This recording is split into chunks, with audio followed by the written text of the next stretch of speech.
सानिया मिर्जा और शोएब मलिक के अलग होने की खबरें मीडिया में तो बहुत आ रही है, लेकिन सानिया या शोएब या दोनों के फैमिलीज किसी ने भी अभी तक इन खबर पर चुप्पी नहीं तोड़ी है।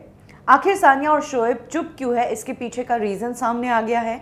एक सोर्स ने कहा है कि सानिया और शोएब जल्द ही अपना सेपरेशन अनाउंस करेंगे। वो अपने फैंस को जो कुछ उनकी ज़िंदगी के बारे में चल रहा है वो रूमर्स एड्रेस करेंगे, लेकिन अभी दोनों ही बंधे हुए हैं। According to Pakistani media Geo News, Sania और शोएब ने कई सारे शोज़ और कई सारे इंडोर्समेंट्स ले रखे हैं। उनके साथ उनके लीगल कॉन्ट्रैक्ट्स हैं और इस दौरान उन्हें अपने रिलेशनशिप पर बात करने की इजाज़त नहीं है।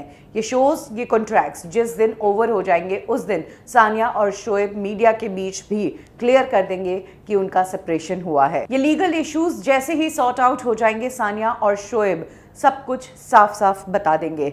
अभी तक की खबरें जो आई है उसमें कहा जा रहा है कि सानिया अलग रह रही है, वो अलग घर में शिफ्ट हो गई है अपने बेटे के साथ। वहीं शोएब ने भी अपने आप को बिजी कर लिया है, वो ज़्यादा से ज़्यादा काम कर रहे हैं।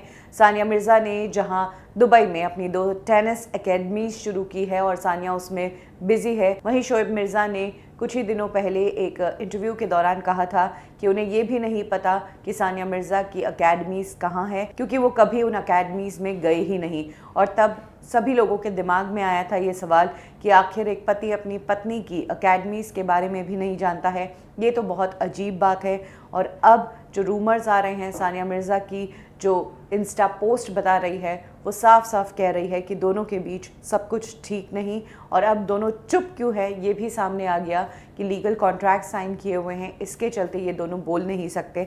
हमने पिछले कुछ समय में देखा है कि सेलिब्रिटीज़ कुछ समय तक चुप रहते हैं, सेपरेट पहले ही हो जाते हैं, लेकिन पब्लिक के बीच अनाउंस बाद में करते हैं। कुछ लीगल कॉम्प्लिकेशंस होते हैं, इसलिए ऐसा समांथा और नागा चैतन्य ने किया था, ऐसा सोहेल खान और उनकी वाइफ सीमा खान ने भी किया था। इनफैक्ट सीमा खान ने तो ये तक बताया कि सोहेल से वो 5 साल पहले ही अलग हो गई थी, लेकिन मीडिया में चीज़ें आई 5 साल बाद।